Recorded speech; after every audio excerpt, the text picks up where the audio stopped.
오늘 말씀은요 빌립보서 2장 우리 5절로 11절 말씀입니다. 제가 먼저 읽겠습니다. 너희 안에 이 마음을 품으라. 곧 그리스도 예수의 마음이니 그는 근본 하나님의 본체시나 하나님과 동등됨을 취할 것으로 여기지 아니하시고 오히려 자기를 비워 종의 형체를 가지사 사람들과 같이 되셨고 사람의 모양으로 나타나사 자기를 낮추시고 죽기까지 복종하셨으니 곧 십자가에 죽으심이라. 이러므로 하나님이 그를 지극히 높여 모든 이름 위에 뛰어난 이름을 주사 하늘에 있는 자들과 땅에 있는 자들과 땅 아래에 있는 자들로 모든 무릎을 예수의 이름에 꿇게 하시고 우리 11절 같이 있습니다. 모든 입으로 예수 그리스도를 주라 시인하여 하나님 아버지께 영광을 돌리게 하셨느니라. 아멘. 오늘은 성도가 품어야 할 마음이라는 제목으로 빌립보서의 말씀을 전하기 원합니다. 사도 바울은 빌립보 성도들에게 복음에 합당한 신앙생활을 하라고 강력하게 이야기를 했습니다. 어떻게 하는 것이 복음에 합당한 신앙생활을 하는 것일까? 교회의 하나됨, 성도의 하나됨에 대해서 사도 바울은 이야기했습니다. 한 마음과 한 뜻으로 서서 로마 군인들이 전쟁 가운데 적진 가운데 나아갈 때 어깨와 어깨 사이를 붙이고 방패를 들고 다가오는 적을 두려워하지 않는 마음으로 대적하며 나아가는 모습처럼 교회가 하나 되어 연합되어서 다가오는 적들을 두려워하지 말고 힘써 싸우라고 사도 바울은 하나됨에 대해서 이야기를 했고, 성도의 하나됨에서 이야기하면서 허영이나 다툼으로 하지 말고 겸손한 마음을 가지고 다른 사람들을 돌아보면서 나보다 남을 더 낮게 여기고 사람들을 섬겨서 하나 되게 성도의 하나됨을 이루라라고 말씀했습니다. 이것이 사도 바울의 기쁨이고 교회의 머리 대신 예수 그리스도 주님의 기쁨이다라고 사도 바울은 하나됨에 대해서 그 앞에 이야기를 했습니다. 그리고 이 겸손의 모습을 보여주신 이 예수님의 모습을 따라서 우리도 그렇게 살아가야 될 것인데, 우리가 어떻게 살아가야 될지에 대해서 오늘 다시 한번 어떤 마음을 받아야 될지에 대해서 다시 한번 힘주어서 그 본의 모습을 보여주신 예수님을 소개하고 있습니다. 교회가 하나 되는 건, 성도가 하나 되는 건 이것은 결코 여러분 우리 힘으로 될 수 없습니다. 하나됨은 예수 그리스도를 닮아가려는 사람들만이 할 수 있는 일입니다. 이 하나됨은요 예수 그리스도를 닮아가려고 힘쓰고 있는 우리 성도들이 하나하나 그 마음을 합쳐서 예수님을 닮아가고자 하는 마음들이 합쳐서 하나 될 수 있는 것입니다. 따라서 사도 바울은 본문 2장 5절에 이렇게 말하고 있습니다. 너희 안에 이 마음을 품으라. 곧 그리스도 예수의 마음이니. 너희 안에 어떤 마음을 품으라고요? 그리스도 예수의 마음을 품으라고 이야기합니다. 영어 성경에 보니까요 더 힘줘서 이야기해요. You should have라고 이야기하면서 the same attitude toward one another that Christ Jesus had. 예수님이 가졌던 마음을 너희가 가져야 된다라고 사도 바울은 힘주어서 이야기를 하고 있습니다. 사도 바울은요 성도가 품어야 할 마음이 바로 이 예수 그리스도의 마음이다라고 오늘 본문 2장 5절을 통해서 말씀해주고 성경은 우리에게 이렇게 가르쳐주고 있습니다. 성도된 우리가 품어야 할 예수 그리스도의 마음이 무엇인지, 어떻게 우리가 그 마음을 품어야 할 것인지 6절로 11절까지 성경 말씀을 가르쳐주고 있습니다. 6절부터 11절까지 성경의 구절을 보면요, 한글은 이렇게 절마다 이렇게 있는데 영어 성경을 자세히 보시면요 찬송의 구조로 되어 있습니다. 이 6절부터 11절까지가요 초대교회 성도들이 불렀던 찬송가였다라고 이야기합니다. 그래서 초대교회 성도들이 이 찬양의 글귀를 볼 때마다 내가 어떤 마음으로 예수님을 섬겨야 될 것인지, 내가 어떤 마음을 품고 이 세상 가운데 성도로 살아가야 될 것인지에 대한 그 교훈과 가르침이 그들 가운데 각인되었기 때문에 이 찬송을 부르며 하나님 앞에 그렇게 예수님을 닮아가고자 했었던 찬양의 고백이 오늘 6절로 11절까지 기록된 말씀입니다. 아마도 오늘날 이와 비슷한 찬양을 한다면 찬송가 455장을 부르지 않을까요? 주님의 마음을 본받는 자. 여러분 너무 잘 아시죠? 주님의 마음을 본받는 자, 그 마음의 평강이 찾아옴은 험악한 세상을 이길 힘이 하늘로부터 임함이로다. 주님의 마음 본받아 살면서 그 거룩하심 나도 이르리. 정말 주님의 마음을 본받아서 그 거룩함 우리도 이루기 원한다고 이렇게 고백하잖아요. 초대교회 성도들도 이 찬송을 부르며 이 말씀을 읽으며 예수님을 더 닮아가고자, 예수님 앞에 더 나아가고자 힘썼던 것들을 다시 한번 사도 바울은 이 말씀을 통해서 빌립보 교회 성도들이 또 우리가 어떻게 살아야 할지, 어떤 마음을 품고 살아가야 할지 다시 한번 말씀해주고 있는 이 말씀을 오늘 붙들고 정말 하나님 앞에 거룩한 성도로 살아가는 저와 여러분이 되길 소망합니다. 여러분, 성도가 품어야 할 그리스도 예수의 마음은요, 겸손이라고 성경은 말하고 있습니다. 첫 번째로요, 예수님께서 품으신 마음은 하나님과 동등됨을 취하지 아니하신 겸손의 모습이셨습니다. 하나님이신 분이 하나님과 동등됨을 취하지 아니하신 겸손함이셨습니다. 우리 6절 말씀 함께 봉독하겠습니다. 그는 근본 하나님의 본체시나 하나님과 동등됨을 취할 것으로 여기지 아니하시고. 아멘. 그는 근본 하나님의 본체시나 하나님과 동등됨을 취할 것으로 여기지 아니하시고. 제가 어떤 우스갯스러운 이야기를 한번 들었어요. 근데 저는 좀 재밌는 이야기도 제가 이야기하면 좀 재미가 없는데 잘 들어주세요. 어떤 목사님이 천국에 가셨는데 예수님께서 자리에 앉으셔서 이 목사님을 덤덤하게 맞아주셨습니다. 왔니? 이렇게 맞아주셨습니다. 그런데 예수님께서 집사님들이 올 때마다, 또 장로님들이 올 때마다, 권사님들이 올 때마다 자리에서 일어나셔서 아주 반갑게 일어나셔서 안아주시고 너무 이렇게 환영해 주시는 것을 이 목사님이 주의 깊게 봤습니다. 그래서 예수님께 여쭤봤습니다. 예수님, 제가 천국에 왔을 때는 일어나시지도 않고 그 자리에서 왔니? 이렇게 인사해 주시더니 왜 집사님들이 오시니까, 권사님들이 오시니까, 장로님들이 오시니까 왜 이렇게 반갑게 맞아주세요? 예수님이 얼굴에 정색을 하시면서 내가 일어나면 내 자리 네가 뺏을 거잖아, 이렇게 이야기했던 우스갯스러운 이야기가 있습니다. 여러분, 예수님은요, 근본 하나님의 본체시나 하나님과 동등됨을 취할 것으로 여기지 아니하셨다라고 성경은 기록하고 있습니다. He existed in the form of God이라고 이야기를 하고 있습니다. 하나님의 모습은, 예수님의 모습은 하나님 모습 그 존재 자체였다라고 성경은 이야기합니다. 오늘 존재라고, 근본이라고 이야기하고 있는 이 헬라어의 단어는요, 모르페라는 단어인데요, 하나님의 본질만을 나타내는 단어이기 때문에 하나님의 본질 앞에만 쓰이는 단어가 이 모르페라는 단어입니다. 사도 바울은 이 모르페라는 단어를 써서 예수님은 원래 하나님이셨다라고 말씀하고 계십니다. 이 본질은 성육신하신 예수님께서 이 땅 가운데 우리의 육신의 몸을 입으시고 오신 이 사건을 대해서 성육신이라고 이야기하거든요. 인카네이션이라고도 이야기합니다. 이 성육신하시기 전에 하나님으로 지니셨던 신성과 영광의 광채가 바로 이 예수님, 하나님의 그 근본 대신 예수님이셨다라고 사도 바울이 이야기하고 있습니다. 예수님이 바로 하나님이시다라는 것을 이야기합니다. 하지만 예수님은 하나님과 동등됨을 취하지 않았다라고 사도 바울은 이 말씀 가운데 기록하고 있습니다. 여러분, 동등하다는 건요, 질과 양이 같다라는 우리의 물량으로 잴 수 있잖아요. 질과 양이 같다라는 것이 동등하다라고 이야기를 하는데, 즉 예수님의 신분과 지위가 사실은 하나님과 같다라고 사도 바울이 이야기를 하고 있는 것입니다. 하나님이신 그분이 그분의 신분과 그분의 지위를 취하지 않으셨다라고 이야기를 하고 있는 것을 우리는 보게 되어집니다. 오늘 이 말씀을 보면요, 참 어려운 말씀이요. 성경 주석가들도 이야기를 하고 있더라고. 난해 구절이 오늘 이 말씀이라고. 우리가 어떻게 사람의 지혜로 어떻게 성부, 성자, 성령 하나님, 그리고 성부 하나님과 성자 예수님의 관계를 다 이해하고 하나님이 이 땅 가운데 육신의 몸을 입으시고 오신 것을 우리의 머리로는 이해할 수 없는 부분이지만, 여러분, 이 말씀 듣고 믿고 하나님께서 그렇게 행하실 줄 여러분 마음으로 아멘 하시면서 나아가셨으면 좋겠습니다.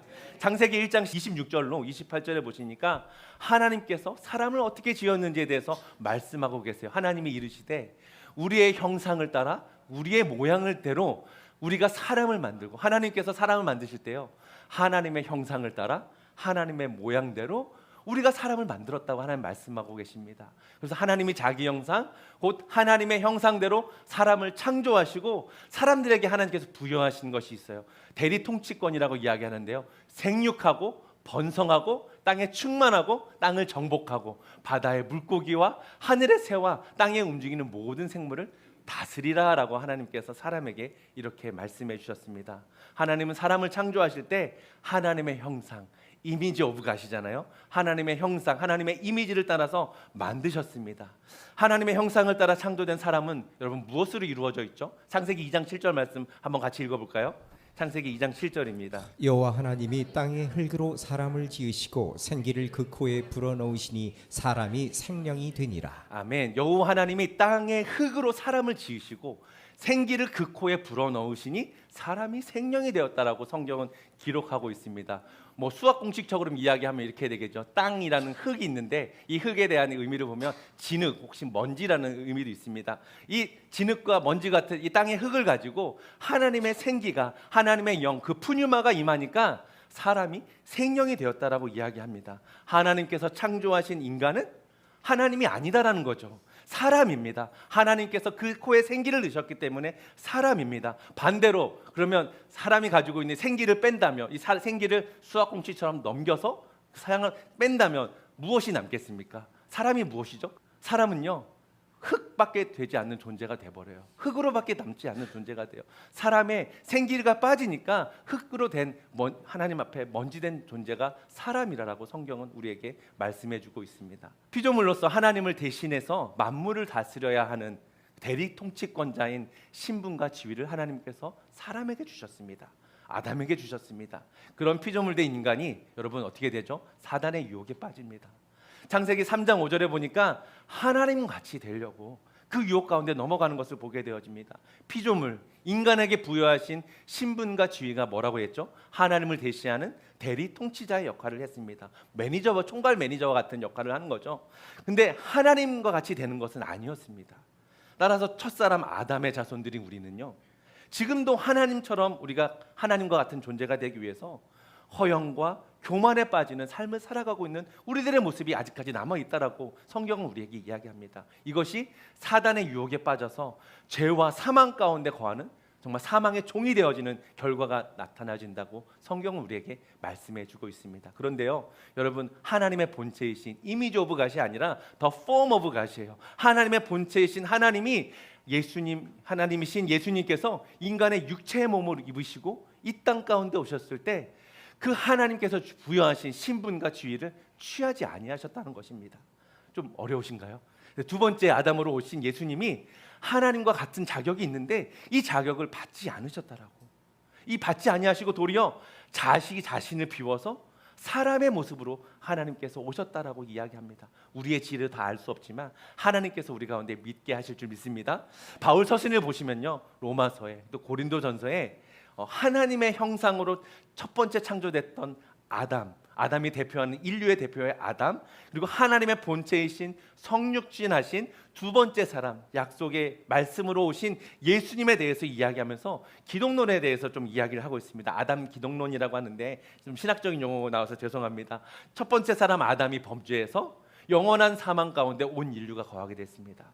두 번째 모든 인류를 대표하는 예수 그리스도가 성육신하신 죄가 없으신 예수님이 이 땅 가운데 오셔서 하나님 말씀 가운데 순종했을 때 온 인류가 구원받게 되는 구원의 은혜가 이 말씀 가운데 있다라고 사도 바울은 우리에게 다시 한번 말씀해주고 있는 것입니다. 로마서 5장 18절에 보시면 이렇게 말씀하고 있습니다. 우리 함께 봉독해 보겠습니다. 그런즉 한 범죄로 많은 사람이 정죄에 이른 것 같이 한 의로운 행위로 말미암아 많은 사람이 의롭다 하심을 받아 생명에 이르렀느니라. 아멘. 한 사람의 범죄로 인해서 모든 사람에게 정죄가 이른 것처럼 한 사람의 의로운 행위로 말미암아 생명에 이르렀다고 사도 바울은 로마서를 통해서 우리에게 말씀하고 있습니다. 하나님과 동등됨을 취하지 아니하신 겸손하신 예수님의 마음은 죄와 사망에서 우리를 구원할 수 있는 능력이 되었다고 성경은 우리에게 다시 한번 말씀해 주고 있는 것입니다. 이 6절은 우리에게 말씀해 주고 있는 것입니다. 겸손하신 예수님의 모습을 본받아 우리의 능력이 되어주시고 우리의 사망과 죄와 어둠에서 이겨내신 예수 그리스도의 이름을 우리가 함께 찬양하며 예배하는 저와 여러분이 되길 소망합니다. 두 번째로요, 예수님께서 품으신 마음은요, 자신을 비워서 종의 형체를 입으신 겸손의 모습이셨습니다. 자기를 비워서 종의 형체를 가지신 겸손의 모습이셨습니다. 우리 7절 말씀 함께 봉독하겠습니다. 오히려 자기를 비워 종의 형체를 가지사 사람들과 같이 되셨고. 아멘. 오히려 그 권위를 가지신 분이, 지위를 가지신 분이 오히려 자기를 비워서 종의 형체를 가지사 사람들과 같이 되셨다라고 성경은 기록하고 있습니다. 예수님께서 인간의 몸을 입으시고 이 땅에 오신 그 성육신하신 일을 중요한 핵심 한 가지가 자기를 비웠다는 것입니다. 자기를 비웠다는 것입니다. 믿지 아니하실지 모르겠지만 사진을 보시면, 네, 사진 한번 보여주시면 저예요. 좀 많이 말랐죠? 네. 20년이 넘었으니까, 그렇죠?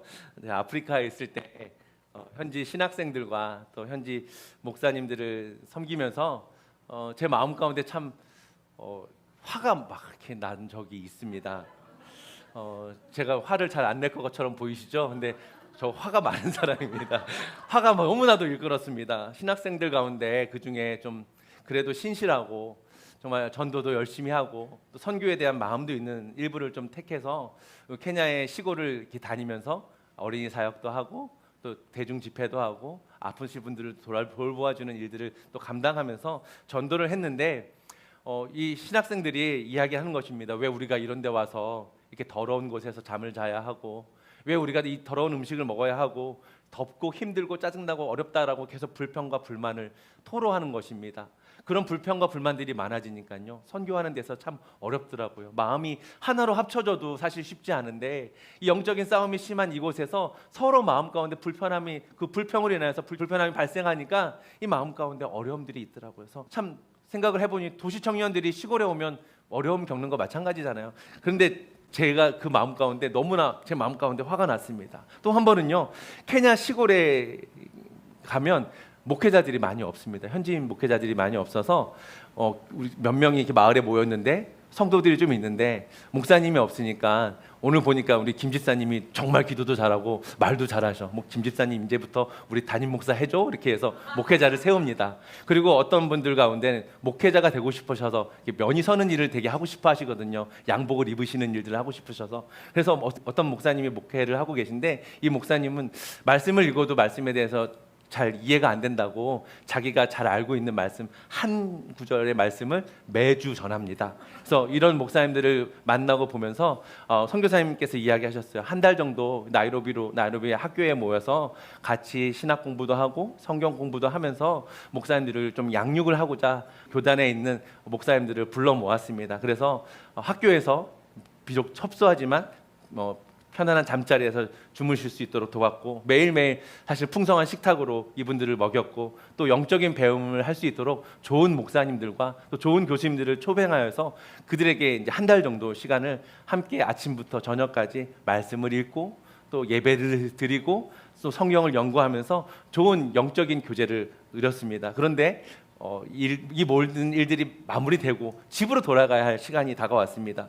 집으로 돌아갈 때 너무 이제 감사하니까 다들 고맙습니다, 감사하면서 가는 것이 맞잖아요. 그런데 행정실 앞에 우글우글 이상한 소리들이 들립니다. 그래서 무슨 일이지 싶어갖고 나가봤더니 그 한 100명 정도 모여있는 목사님들이 다 모여서 정말 무슨 일이 벌어질 것 같은 난동을 부리고 있는 것입니다. 돌아갈 차비를 달라는 것입니다. 여기까지 와서 내가 돌아가야 되는데 차비가 없으니 달라는 것입니다. 한 명도 두 명도 아닙니다. 모두가 다 달라는 것입니다. 여비를 주지 아니하면 뭐가 일어날 것 같은 그런 약간 군중 심리가 그 가운데 모여 있습니다. 어쩔 수 없이 학교를 사실 운영해야 될 선교비가 있는데 그 가운데 일부를 떼서 목사님들에게 주어서 이분들을 떠나 보냈습니다. 이 모습을 곁에서 제가 보면서 속으로 하나님 앞에 막 투정을 부리고 화를 냈습니다. 하나님, 이게 뭐예요? 제가 여기 원해서 온 것도 아니잖아요. 기왕 이곳에 왔으니 선교사님 도우려고 지금 여기 있는데 저는 그때 신학생도 아니었거든요. 주의 길을 가겠다고 하는 사람들이 음식이 맛이 없다고, 잠자리가 불편하다고 계속 불평과 불만을 쏟아놓고, 목회자라고 하는 사람들이 잘 먹고 잘 자고 잘 배웠는데 감사하기는커녕 자기들 늘 면서는 일만 하려고 하고 이익을 챙기기 위해서 돈을 달라고 요구하는 이 모습들을 보면서 하나님, 제가 여기 왜 온 거죠? 저 너무 화가 나요. 어떻게 이들을 하나님 사랑하셨어요? 저는 사랑하지 못할 것 같아요. 저는 진짜 못하겠어요. 그때 하나님 저에게 주셨던 마음은요, 네가 그 정도로 화나고 그 정도로 마음이 불편하니? 이거 가지고 네가 그렇게 화나고 이거 가지고 마음이 지금 불편하다고 나한테 지금 이야기하는 거야? 이들이 무지하다고? 이들이 막무가내라고? 네가 그들보다 우월한 존재니? 너도 똑같은 인간이야. 네가 조금 더 배웠고 네가 조금 더 좋은 나라에서 살다가 여기 왔으니 네가 그런 마음을 가질 수 있지만 너 똑같은 사람이야. 너 고상한 척하지 마. 예수님은 그리고 한번 생각해봐. 나와 동등한 하나님이야. 그런데 하늘의 모든 영광을 다 버렸어. 너가 누리고 생각하는 그 영광과 비교할 수 없는 조차의 그 영광을 다 버렸어. 왜냐하면 너 같은 사람 구원하려고 하나님이 인간이 되셨다라고 말씀을 저에게 그런 마음을 주셨습니다. 제 마음 깊은 곳에 그 마음 가운데 그 말씀이 너무나 찔렸습니다. 하나님 죄송합니다. 하나님 제가 너무 잘못했습니다. 그런데 저는 이들을 사랑할 수 있는 힘과 능력이 없습니다. 하나님 이 영혼들을 사랑할 수 있는 마음을 저에게 주세요. 내가 내 힘으로 안 되니까 예수님처럼 제가 할 수 있도록 예수님의 마음을 조금 더 닮아갈 수 있도록 예수님의 그 겸손한 마음을 닮아갈 수 있도록 주님 저에게 예수님의 마음을 주세요 라고 기도를 드렸던 시간들이 있습니다. 무슨 말씀을 하려고 이야기를 했냐면요, 예수님께서 자기를 비워서 종의 형체를 가지사 사람과 같이 겸손한 모습으로 이 땅 가운데 오셨다라고 말씀을 전하고자 이 말씀을 드렸습니다. 비운다는 것은요, 다른 것을 취하기 위해서 가진 것을 버리는 것입니다. 이 안에 물이 가득 채워 있는데 다른 물을 또 채우려면 이 물을 버려야 채울 수 있는 거잖아요. 그래서 하나님이신 분이 자신의 신분과 지위가 있는데 사람이 되려고 하니까 이것들을 다 버리신 것입니다. 무소부재하신 분, 어디에나 존재하시고 시간과 공간의 제약이 없으신 그 하나님이신 분이 인간과 같은 사람의 모습을 입으셔서 우리가 시간과 공간의 제약을 받는 이 연약한 육신의 몸으로 예수님께서 이 땅 가운데 오셨다라는 것입니다. 그런 예수님은 사람과 같이 되시려고 자기가 가지고 있는 모든 것을 버리신 분이십니다. 그리고 당시 사람들에게 있어서 가장 낮은 자의 모습, 그때 당시에 가장 낮은 자의 모습, 종의 모습으로 이 땅 가운데 오셨던 것이었습니다. 종이라고 생각하니까 이런 기억이 있었어요. 작년에 아이들과 산호세에 가려고, 산호세에 제 동생이 살거든요. 그래서 산호세에 가려고 준비를 했습니다. 6시간 정도 가야 되니까 음료와 간식거리를 좀 챙겨서 뒷자리에 놓고 제가 앞에 운전하고 우리 현호가 앞자리에 앉고 제 말동무가 되어주고 둘째 현준이는 뒤에 누워서 This is my first class 이야기하면서 뒤에 누워서 가고 있었습니다. 저희가 좀 목이 말라서 현준아 좀 뒤에 물 좀 꺼내줘, 현준아 뒤에 빵 좀 줘, 현준아 음료수 좀 줘, 이렇게 좀 달라 좀 했습니다. 그랬더니 뒷자리에 누워있던 현준이가 벌떡 일어나더니 I'm not your servant 이야기하는 것입니다. 아빠가 형이 몇 번 부탁했다고 I'm not your servant 이렇게 하는 이 모습이 우리들의 모습이구나, 이 모습이 참 내 모습이구나 라는 생각이 들었습니다. 이렇게 예수님은 우리는 이렇게 웃게 이야기하지만 종의 모습으로 그때 당시 정말 가장 낮은 자의 그 신분 가운데 모습으로 육신의 몸을 입으시고 하나님이신 분이 오셨다라는 것입니다. 어떻게 하나님께서 시간과 공간의 제약을 받는 연약한 육체의 모습으로, 그것도 종의 모습으로 왜 오셨을까요? 이것은 그리스도께서 하늘의 신분과 지위를 버리시고 사람과 같이 되셔야지만, 사람의 모습으로 되셔야지만 자기 목숨을 다른 사람의 대속물로 줄 수 있기 때문이라고 성경은 말하고 있습니다. 마가복음 10장 45절 이렇게 말씀하고 있습니다. 우리 함께 마가복음 10장 45절 말씀 봉독하겠습니다. 인자가 온 곳은 섬김을 받으려 함이 아니라 도리어 섬기려 하고 자기 목숨을 많은 사람의 대속물로 주려 함이니라. 아멘. 자기를 버리신 겸손하신 예수님의 마음이, 겸손하신 그분의 섬김이 우리를 살리셨습니다. 여러분 그렇게 믿으시죠? 세 번째로요, 예수님께서 품으신 마음은요, 자기를 낮추시고 죽기까지 복종하신 겸손이셨습니다. 자기를 낮추시고 죽기까지 죽기까지 복종하신 겸손이셨습니다. 우리 8절 말씀도 함께 봉독하겠습니다. 사람의 모양으로 나타나사 자기를 낮추시고 죽기까지 복종하셨으니 곧 십자가에 죽으심이라. 아멘. 사람의 모양으로 나타나사 자기를 낮추시고 종의 모습으로 오셨잖아요. 죽기까지 복종하셨으니 십자가에 죽으심이라 라고 말씀을 기록하고 있습니다. 예수님의 참된 겸손은 인간이 되셔서 죽기까지 복종하신 것입니다. 히브리서 2장 17절 이렇게 히브리 기자는 이렇게 말하고 있습니다. 우리 함께 봉독합니다. 그러므로 그가 범사에 형제들과 같이 되심이 마땅하도다. 이는 하나님의 일에 자비하고 신실한 대제사장이 되어 백성의 죄를 속량하려 하심이라. 아멘. 육신의 몸을 입으시고 이 땅 가운데 오신 이유가 대제사장이 되어서 백성의 죄를 속량하려 하심이라고 말씀하고 있습니다. 철저히 낮아지셔서 죽기까지 복종하신 것은 저와 여러분을 사랑하시는 그 예수 그리스도의 사랑 때문이라고 말씀하고 있는 것입니다. 그 사랑의 마음이 십자가에 죽기까지 복종의 자리로 내려갈 수 있는 겸손의 모습으로 나타난 것입니다. 로마서 5장 8절 우리가 잘 알고 있는 말씀이죠. 우리가 아직 죄인 되었을 때 그리스도께서 우리를 위하여 죽으심으로 하나님께서 우리에 대한 자기의 사랑을 확증하셨느니라. 하나님의 사랑이 이렇게 확증됐잖아요. 우리가 아직 죄인 되었을 때 그리스도께서 우리를 위하여 죽으심으로, 복종하여 죽으심으로 하나님께서 우리에 대한, 하나님이 우리를 향하신 사랑, 아들을 내어 죽기까지 사랑하신 그 사랑을 확증하셨다라고 사도 바울은 로마서는 우리에게 말씀하고 있습니다. 사랑하는 성도 여러분, 예수님께서 지신 십자가는 우리 김 목사님 늘 이야기하시잖아요. 고귀한 십자가가 아닙니다. 이 십자가는요, 당시 사회적으로 가장 수치스러운 죽음의 현장이었습니다. 로마 제국의 가장 잔인한 사형틀이 이 십자가였습니다. 그 누구도 이 십자가를 지고 싶어 하지 않았습니다. 노예, 강도, 암살자, 반역자들에게 가해지는 형벌이 이 십자가 처형이었습니다. 또 유대인들에게는 어때요? 유대인들은 나무에 달린 자마다 하나님의 저주를 받았다라고 믿고 있었잖아요. 하나님의 저주를 받았다는 증거가 이 십자가였습니다.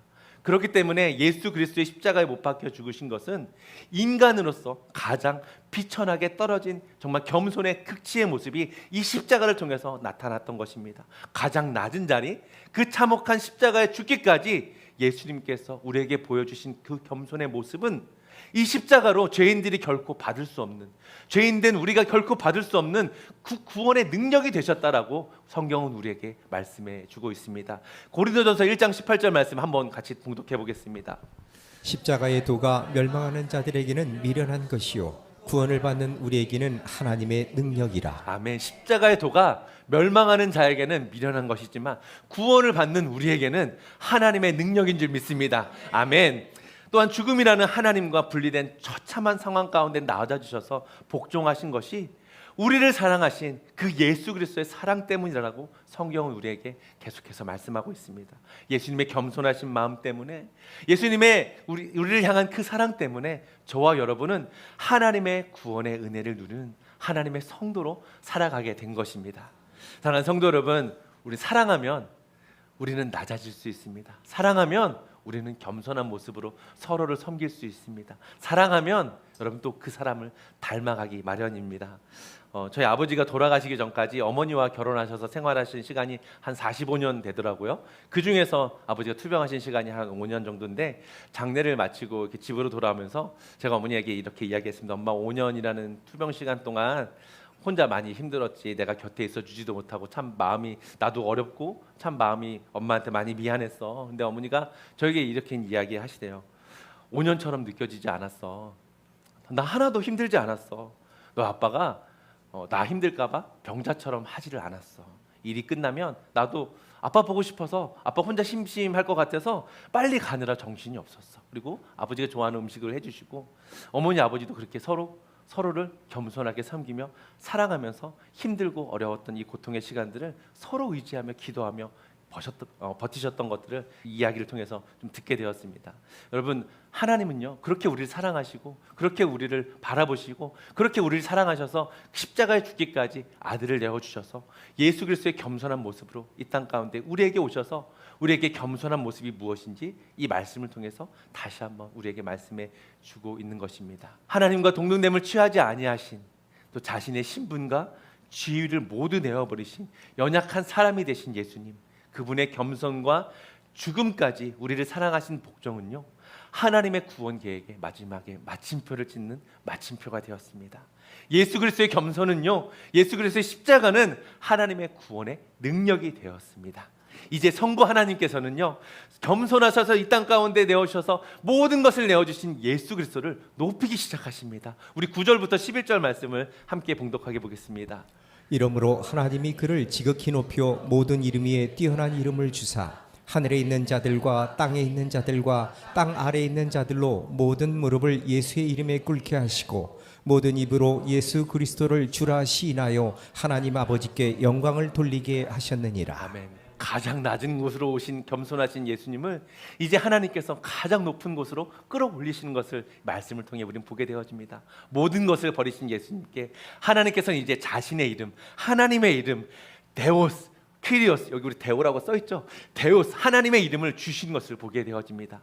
자신의 이름을 예수님께 주신 것입니다. 우리 11절 읽었던 것처럼 모든 입으로 예수 그리스도를 주라 시인하여 하나님 아버지께 영광을 돌리게 하셨다라고 말씀은 기록하고 있습니다. 사도행전 2장 36절에 보면 베드로 사도가 이렇게 이야기합니다. 그런즉 이스라엘 온 집은 확실히 알지니, 이스라엘 사람들은 확실히 알으라고 이야기합니다. 너희가 십자가에 못 박힌 이 예수를 하나님이 주와 그리스도가 되게 하셨다라고 말씀하고 있습니다. 너희가 죽은 십자가에 못 박힌 이 예수를 하나님이 이제는 주와 그리스도가 되게 하셨다라고, 그 이름에 하나님의 이름과 능력을 주셨다라고 말씀하고 있으면서 예수님의 이름을 높이셨다라고 말씀하고 있습니다.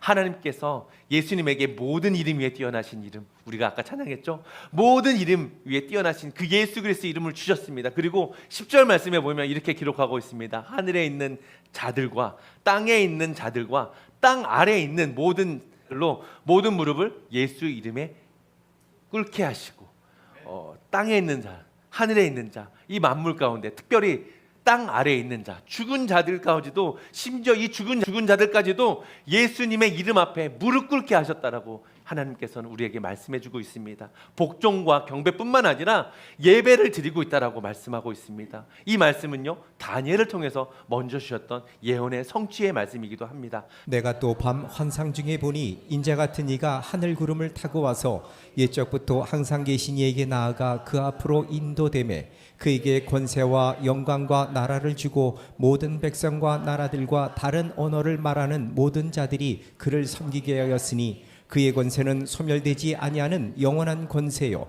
그의 나라는 멸망하지 아니할 것이니라. 아멘. 그의 권세가 소멸되지 아니하는 영원한 권세며 그의 나라는 멸망하지 아니할 것이라라고 다니엘서를 통해서 예수님의 모습, 다시 오실 예수님, 예수님의 능력과 권세와 이름의 그 높으신 이름에 대해서 이야기를 하고 있는 것을 우리는 보게 되어집니다. 가장 낮은 자리 가운데 오신 그 예수님을 하나님은 이제 가장 높은 곳으로 올리셔서 예수님이 다시 하나님 되시게 하심을 우리는 바라보게 되었습니다. 말씀을 좀 정리해 볼게요. 사도 바울은요, 빌립보 교회 성도들을 향해서 겸손의 모습을 보여주신 그리스도 예수의 마음을 품으라라고 명령하며 말씀하고 있습니다. 첫 번째, 예수님께서 품으신 마음은 하나님과 동등하신 분이 하나님과 동등됨을 취하지 아니하신 겸손한 모습이셨습니다.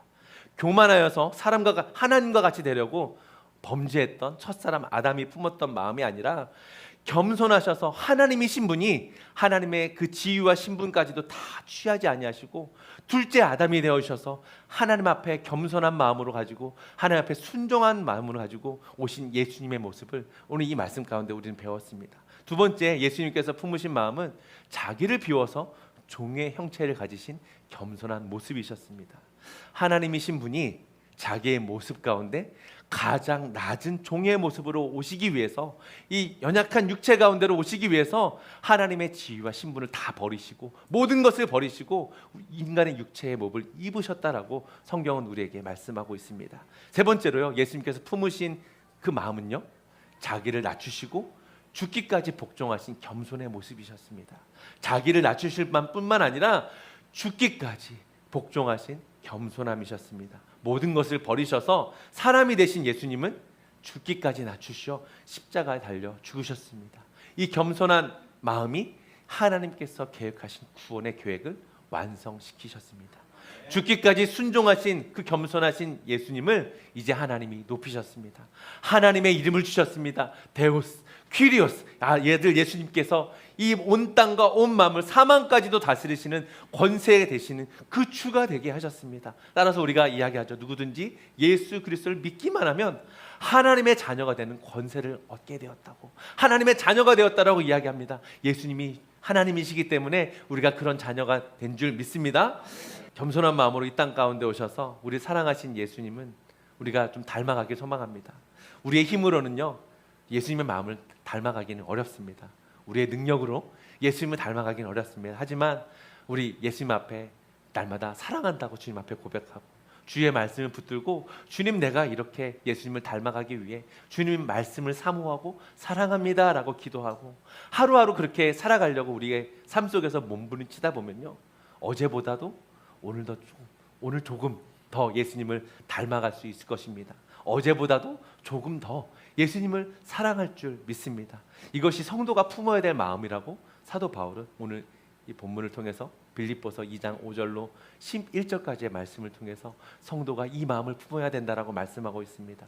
이것이 성도가 품어야 할 그리스도 예수의 마음임을 여러분 잊지 마시고 겸손한 모습으로 이 땅 가운데 오셔서 죽기까지 순종하셔서 하나님의 구원의 계획을 완성하신 예수님을 따라 우리도 그렇게 살아가길 소망합니다. 기도하고 붙들고 하나님 말씀 사모하면서 하루하루 더 주님 닮아가는 주의 성도가 되게 해달라고, 하루하루 더 주님께 더 가까이 나아가는 주님의 거룩한 자들 될 수 있도록 저와 여러분 함께 기도하며 한 마음과 한 뜻으로 교회를 아름답게 세워가는 저와 여러분이 되길 소망합니다.